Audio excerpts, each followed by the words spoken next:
You want healthy, glowing skin, but with all the products, trends, and conflicting advice, it's hard to know what actually works. I understand. I am Dr. Tiina, a former cardiologist and specialist in the skincare development and cosmetic safety expert. I've spent years studying the science of skin. Welcome to Medder Beauty podcast, where we uncover what really matters, break down the science, and give you real expert-backed skincare advice. Whether you're looking to achieve radiant, healthy skin, curious about anti-aging, or want to understand what's really in your product, you are in the right place. Rooted in science and the truth about what your skin actually needs, we'll have in-depth conversations with leading dermatologists, medical experts, and skincare brand founders to bring you the latest innovations, evidence-based insights, and industry secrets that truly make a difference. We are so happy you are here. So let's go. Let's discuss about antioxidants. Oh, I know how it sounds because everyone knows something about antioxidants. And most of the skin practitioners and even public, they think that antioxidant, it is something good. We need them for whatever reason. And it is yes and no, because yes, sometimes we need them, but no, because sometimes they can be useless or even unsafe for our body. So let's see how antioxidants affect the skin. First of all, what are antioxidants? Antioxidants, they are molecules able to prevent oxidation or damage of essential substances in our skin or in our body, but I will discuss mostly about the skin. Why we need this protection? Because our skin is constantly under the attack of relatively dangerous molecules called free radicals. Free radicals, they are very interactive molecules, very extrovert molecules who has always an open hand, trying to touch everything around them. And every substance they touch is oxidizing and damaged by this contact. Antioxidants are these small molecules who take this open hand of the free radical, neutralizing the free radical's activity. So as long as this hand is taken, free radicals cannot damage anything around them. But most of free radicals, they are very strong. So they destroy this antioxidant in some period of time, or even they can transform the antioxidant in the free radicals itself. Fortunately, after the contact with an antioxidant, free radicals became less strong. And losing this strengthness, contacting another antioxidant, we can neutralize them completely. So the whole story about the antioxidant protection of the skin is based on the idea that free radicals should be neutralized. And it is true when we are speaking about free radicals damaging our skin externally. But, surprise, we have free radicals circulating in our body from the very first day of our life. And they're circulating in our skin as well. Why we need them? Because free radicals, they are molecules which are able to clean our skin, to eliminate different substances which have been used and should be eliminated after use as a byproduct. So we need some amount of free radicals, but in the same time, we need some amount of antioxidants circulating in our body. And in our skin, we have a few natural antioxidants always present there. In the young age, we have a higher amount of natural antioxidant. Older we are, less we have of natural antioxidant protection. Amongst these natural antioxidants, they are very powerful. Glutathione, superoxide dismutase, probably you heard about it, catalase, glutathione peroxidase, thioredoxin reductase, glutathione reductase, and the most famous, vitamin C. Vitamin C is probably the most known antioxidant, and yes, It is skin identical and body identical because it's circulating in our body like all other vitamins. Alongside with vitamin C, we have another skin identical antioxidants such as vitamin E and the second one, vitamin G. Vitamins are different from other substances because they are not synthesized by our body. We should eat something bringing vitamins to our body to be able to produce it. And so our antioxidant protection is based on these big pillars. Antioxidant circulating in the skin and antioxidant which coming with the food. In the recent years, we found that we can use antioxidant topically, so in the skincare formulation, applying them on the skin and providing our skin with an antioxidant protection. But doing this, we should understand that antioxidant protection should not be excessive. It should be right based on the age and based on your personal situation. Are you exposed to the free radicals more than someone else? If the answer is yes, you need the intense antioxidant protection. For example, you are smoking or you are exposed to the ultraviolet on the daily basis, or you are living under the high level of the stress. But people who are living healthy, sleeping well, eating healthily, they need less of antioxidant in their skincare, despite they still need it. And speaking about our antioxidant protection, in our body, we are speaking about the balance, not the amount of the antioxidant circulating here and there. Because it should be balanced, so we should have enough of antioxidant to neutralize free radicals, but we should keep some amount of free radicals circulating on our skin because it prevents many of skin conditions. And paradoxically, it helps to protect our skin from different kind of external damage. And we call this balance total antioxidant status. You will be surprised, but we don't know what is normal for the total antioxidant status, because once again, it is highly individual. For every person at different stage of life, total antioxidant status can be variable.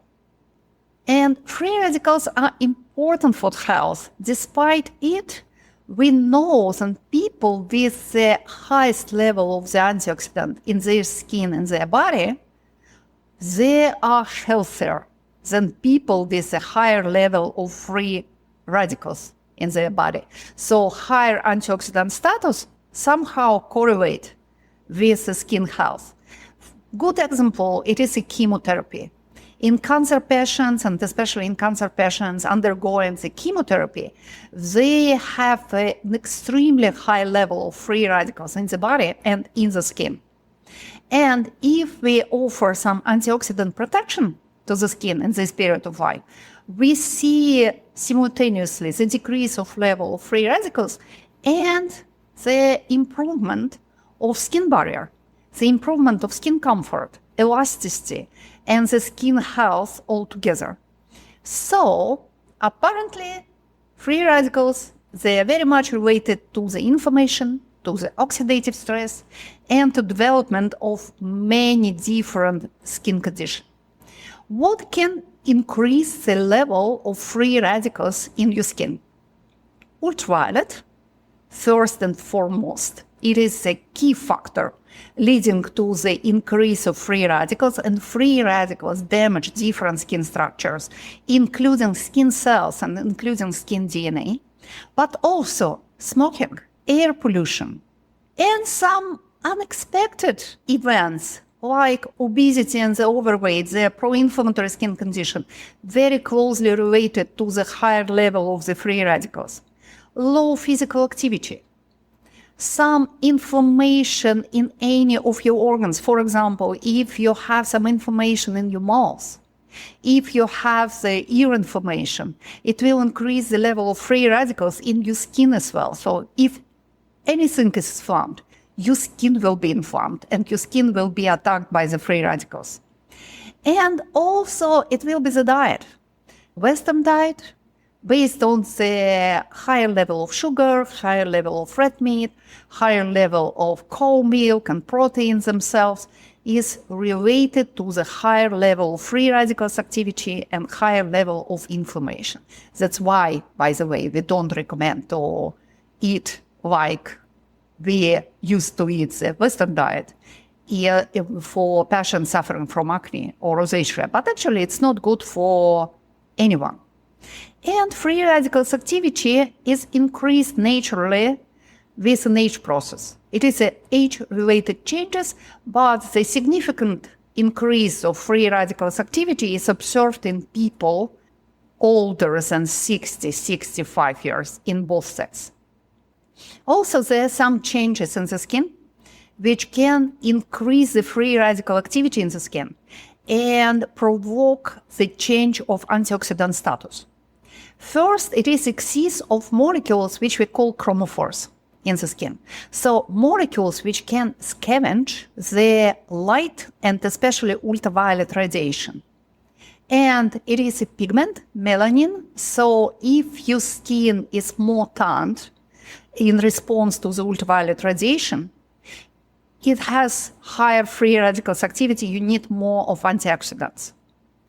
Another thing, they are bruises, especially, for example, bruises after some trauma or some aesthetic treatments. They increase in the free radicals activity in your skin, and you absolutely need antioxidant protection. And it can be any kind of inflammatory elements. So if you have acne, you need antioxidants. Broken barrier layer and damaged skin barrier altogether increases the free radicals activity. So if you undergo some aesthetic treatments like chemical peels, or if you're using some aggressive skincare, for example, based on hydroxy acid or based on retinol, you absolutely need more of antioxidants because broken barrier equal to free radicals immediately. And the unbalanced microbiome. Also because the microbiome produces antioxidants itself. When you have a healthy microbiome, you have a natural antioxidant protection on high level. It probably will not be enough to protect you from the intense ultraviolet, but on the daily basis, if you are living more or less healthy life, your microbiome will protect you very efficiently. But once your microbiome is imbalanced, and you will feel it, because when your microbiome is imbalanced, you will feel skin discomfort, it can be skin dryness, it can be the skin oiliness, some sensitivity or inflammation. It is a sign that you need additional antioxidant to help fight all these free radicals. So, what we see in the skin as a signs of the lack of antioxidant activity. How do you know then you need antioxidant skincare in your skincare routine? First of all, you are more prone to the sunburn. So you feel then it's enough to spend really little time under the sun to see skin redness or skin pinkness or even some pain. So you are naturally not protected. Also, damaged skin barrier, as I mentioned previously, it is a sign that you need new antioxidant in your skincare. And formation of wrinkles. If you see some unexpected wrinkles development, if you see some loss of skin elasticity, that's always a sign then you need antioxidants. Who are in the higher risk of the decreased natural antioxidant protection? I have a bad news for the people with the fair skin types. Everyone with first and second phototypes by Fitzpatrick. They have low level of natural antioxidant protection in the skin. I'm sorry. So for all blonde with blue and green eyes and fair skin color, for all red-haired people, you need antioxidants more than brunette and more the people with the darker skin types. Also, everyone who is suffering for the sensitive skin, who is suffering for the photosensitivity, Maybe because you are using some photosensitizing skincare, or maybe because you need to take some photosensitizing medication like oral contraceptives or antidepressive or anti-inflammatory treatments. They all can increase your photosensitivity, and they all increase your need in the antioxidants in the skincare. Also, overweighted people and people suffering from obesity, people who are living more or less sedentary lifestyle, more active you are, more antioxidant you will have. So if you have no opportunity to move enough, you need antioxidants in the skincare and probably supplements. And obviously, unhealthy diet and inflammatory diseases, if you're suffering from something, smoking, exposure to the ultraviolet. If one or more of these factors are present in your life, antioxidant skincare is for you. How we can manage successfully your antioxidant status in the skin and in the body? It's a 4 direction which you should follow. First, it is a diet intervention. Second one is what we call non-medicated intervention or non-pharmaceutical therapy. Third one is systemic photoprotection with an antioxidant, which also is known under the name antioxidant supplements. And last but not the least, it is antioxidant skincare. I will put it in the first place because you need it. You need it on the daily basis. Antioxidants should be present in your skincare every day and should be applied on the skin day and night for most of us. If you are older than 25, and if you are not living in some very clean island somewhere in Norway or New Zealand, you're exposed to the air pollution. And very probably you're exposed to other factors as well. So what we have amongst topical antioxidant used in the skincare, the first thing which comes to mind, it is vitamin C, ascorbic acid, right? And a lot of people, they think that vitamin C-based skincare will resolve their problem. Vitamin C, it is a great ingredient, and it is an essential vitamin. By the way, we need vitamin C for collagen synthesis. We cannot produce collagen without the vitamin C circulating in our body. But another side of vitamin C, first, it is fragility, because it's one of the most fragile molecules which we have in the skincare ingredients. It is easily damaged by the light. It's damaged by the ultraviolet light absolutely instantly. When exposed to the open air or oxygen, it is not living long enough to be active in the skincare, so it is very difficult to keep vitamin C active in your favorite bottle of the skin serum or the skin cream. And another side of the vitamin C and its antioxidant activity, it is what we call bioavailability for the skin. Simply speaking, the skin can take something applied on the skin and use for its benefit.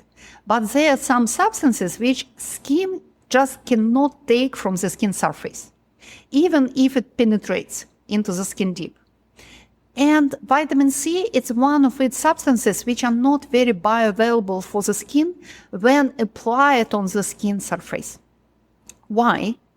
Because our skin cells are used to take vitamin C from our bloodstream.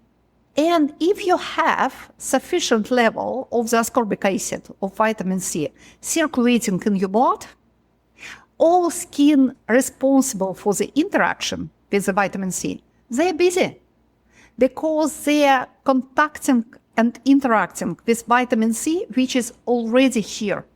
They cannot take more. So vitamin C applied on the skin can be used only by people who are deficient in the vitamin C, who don't have enough of it. And there are some people who are suffering from vitamin C deficiency. For example, smokers or people suffering from chronic disease because their body spent vitamin C more intensely. But if you are healthy, if you eat enough of oranges, and if you are not under some kind of medical treatment, very probably your vitamin C level is high enough and your skin will not use vitamin C applied in the cream or in the serum. So for this reason, I don't use vitamin C in our Medar formulations because it's really a very niche antioxidant treatment. Despite being very efficient in vitro in the laboratory, it's not so efficient in vivo in the real life, unfortunately.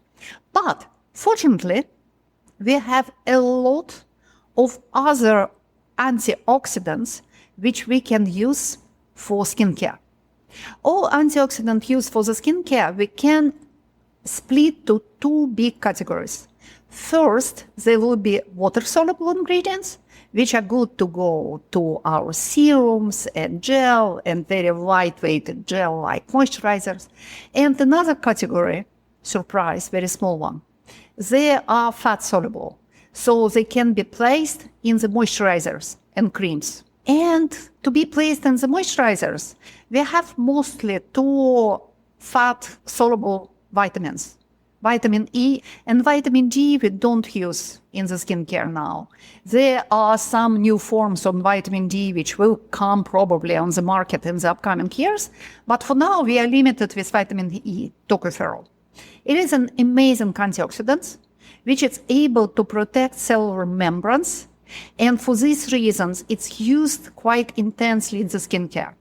But with vitamin E, the fun fact that we have 8 different forms of vitamin E, and only one of them is bioavailable for skin cells. It can act as an antioxidant protection for our skin. It is alpha tocopherol in the form which called RRR. Because fun fact about tocopherol, like many molecules in the biological object in the human body, it has not only the chemical structure, but also the shape. And this stereo shape defines how it interacts with the skin, because it should interact with the receptors. And receptors, it's like a hand, and the molecule is like a glove. So glove should be in the same shape as the hand. And the hind of vitamin E is all turned to the right. And we have another 7 forms of tocopherol vitamin E, which are turned mostly to the left. Only if 3 parts, head and 2 legs of vitamin E are turned to the right, it is bioavailable. So it's only alpha tocopherol in RRR form used as an antioxidant for the skin. The best source of this tocopherol is probably the olive oil. But there are a few other oils, like rapeseed oil, also used for the vitamin E in the skincare. And even now we have some biotechnologically designed vitamin E. All other forms, they're used mostly like preservatives for the skincare. So if you see vitamin E on the label, it's not always the sign that it is an active ingredient. Sometimes it works for the cream and not for you. But we have a lot of water-soluble antioxidants, and what is good about water-soluble antioxidants, they can create the synergy between them. Because you remember, the antioxidant, it is a molecule which neutralizes open hand of the free radicals. But this open hand can damage this antioxidant or transform it to the free radicals itself. So we need the second antioxidant to neutralize the primary free radicals plus transformed free radicals, like X vitamin C. It happens with vitamin C a lot. So we need not 1, but at least 2 or 3 or sometimes 5 antioxidants in the same formulation to get best results. For example, our product based on oils called Vitalong oil for skin rejuvenation, slowing down the aging process, we are using the combination of 5 antioxidants, among them beta-carotene, which is really good protecting cells from the ultraviolet radiation.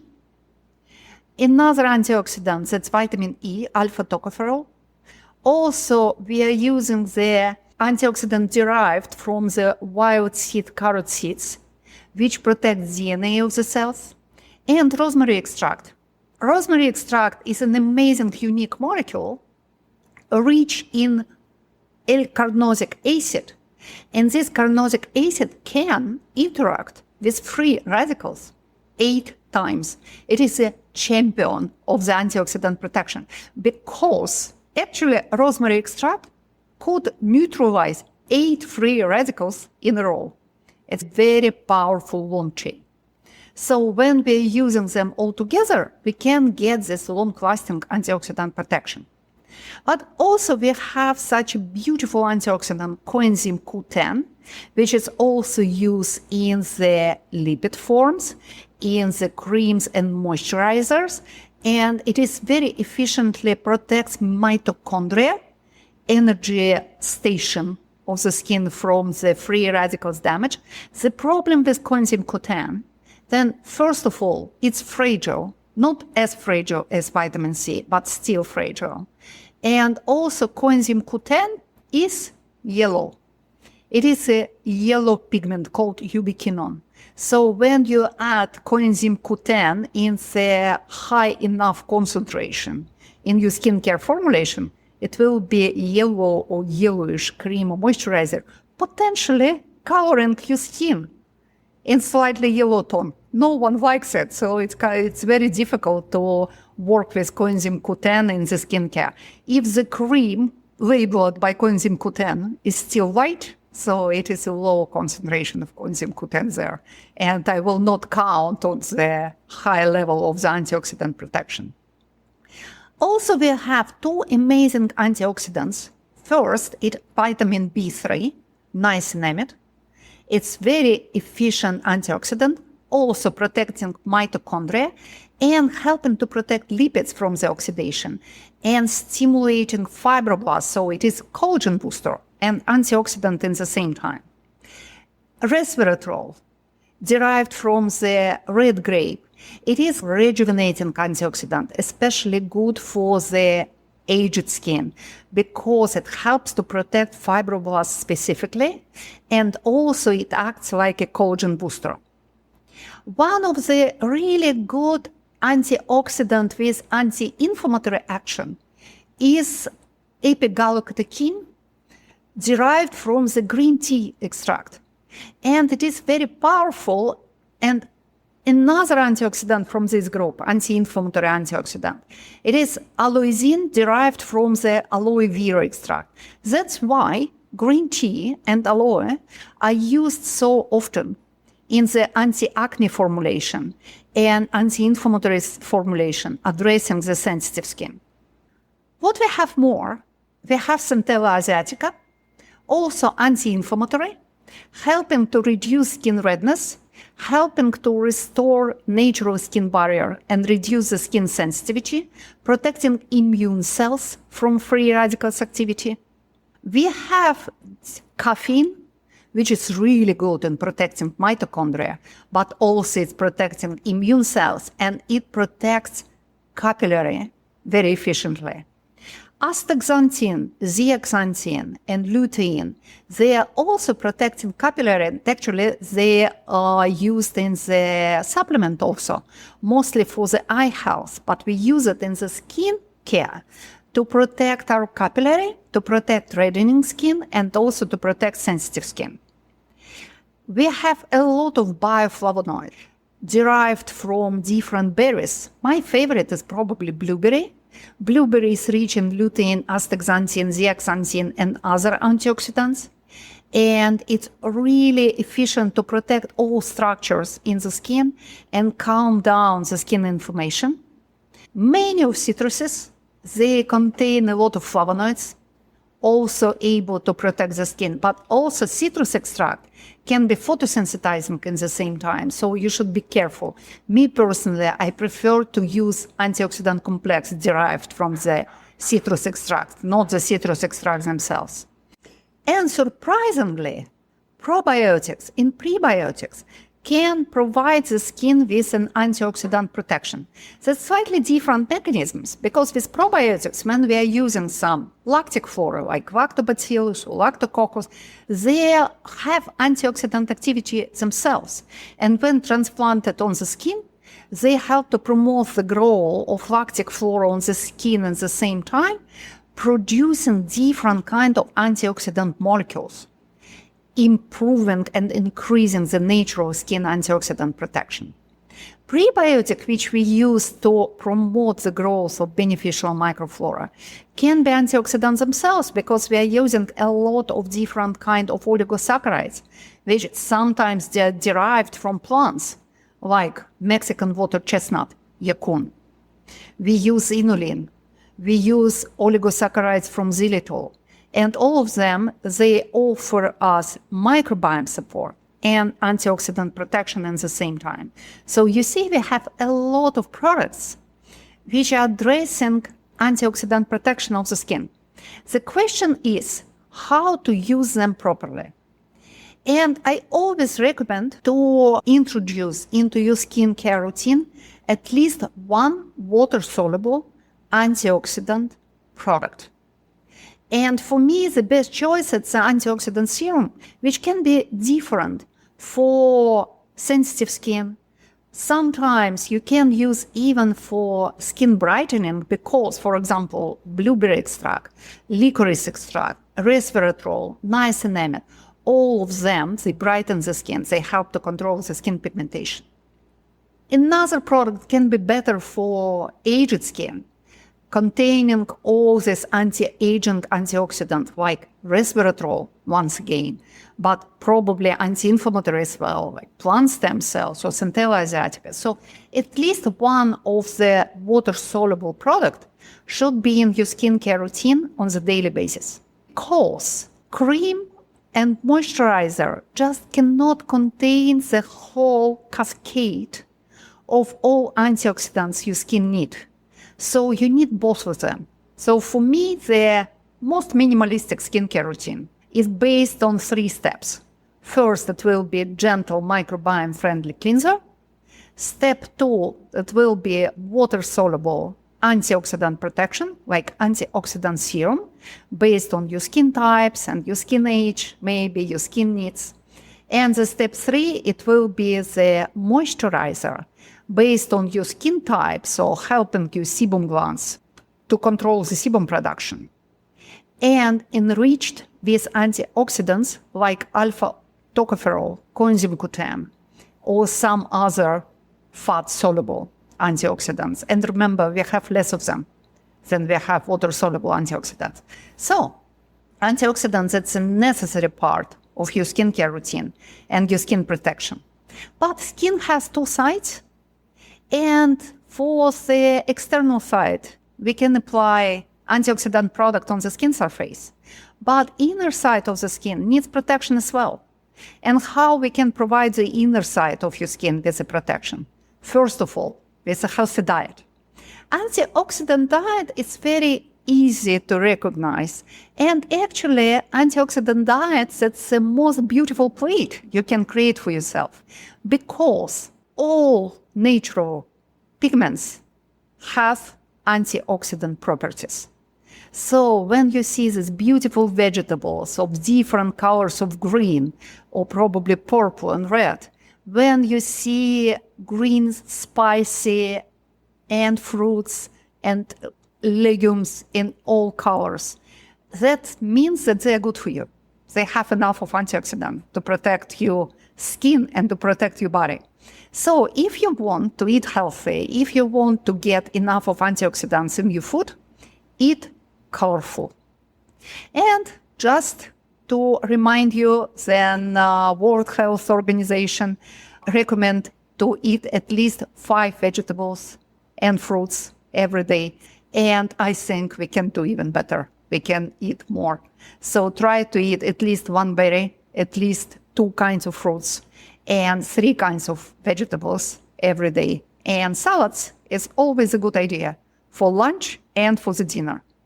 Also, organic oils rich in antioxidants, especially in the natural vitamin E. So if you want to have enough of vitamin E for your fibroblasts and your keratinocytes, eat olive oil every day, at least 1 tablespoon.